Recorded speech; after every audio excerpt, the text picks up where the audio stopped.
गरीब सास की अमीर बहू। एक छोटे से गांव में रुक्मणी नाम की एक विधवा महिला रहती थी। रुक्मणी एक गरीब माँ थी जो अपने बेटे के साथ अकेले रहती थी। उसकी आर्थिक स्थिति बहुत खराब थी, लेकिन उसका दिल बहुत बड़ा था। उसने अपने बेटे रमेश को बड़े संघर्ष से पाला था। रमेश मेहनती और ईमानदार था और शहर जाकर एक बड़ी कंपनी में काम करने लगा। शहर में रमेश की मुलाकात प्रिया नाम की एक अमीर लड़की से हुई। प्रिया एक बड़े बिजनेसमैन की लड़की थी और अत्यंत सुंदर, समझदार और दयालु थी। जल्दी दोनों को एक दूसरे से प्यार हो गया और उन्होंने शादी करने का फैसला किया। शादी के बाद प्रिया ने रमेश से कहा कि वो उसकी माँ के साथ गांव में रहने को तैयार है। जब प्रिया गांव पहुंची तो उसने रुक्मणी के जीवन में बहुत बड़ा परिवर्तन ला दिया। सबसे पहले प्रिया ने रुक्मणी के घर की हालत सुधारी। उसने घर की मरम्मत कराई, फर्नीचर लाया और घर को सुंदरता से सजाया।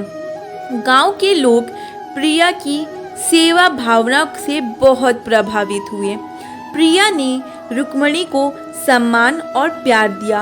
उसने रुक्मणी के साथ समय बिताया, उनके साथ बैठकर कहानियाँ सुनी और गांव की हर गतिविधि में भाग लिया।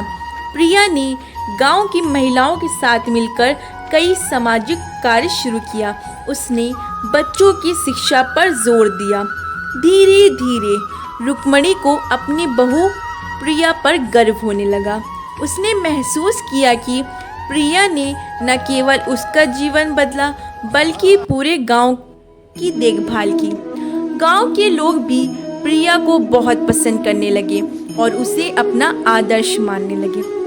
प्रिया ने इस सादगी और सेवा भावना से रुक्मणी को ये सिखाया कि धन और संपत्ति से बढ़कर इंसान का दिल उसकी नीयत होती है। रुक्मणी ने अपनी बहू को आशीर्वाद दिया और कहा, तुम्हारे आने से मेरे जीवन में रोशनी आ गई है। तुम सच में देवी हो जो हमारे जीवन में आई हो। इस तरह गरीब सास और अमीर बहू की ये कहानी सभी के लिए प्रेरणा बन गई। प्रिया और रुक्मणी का प्यार और आदर का रिश्ता सभी के लिए एक मिसाल बन गया। ऐसी कहानी सुनने के लिए हमारा चैनल सब्सक्राइब करें।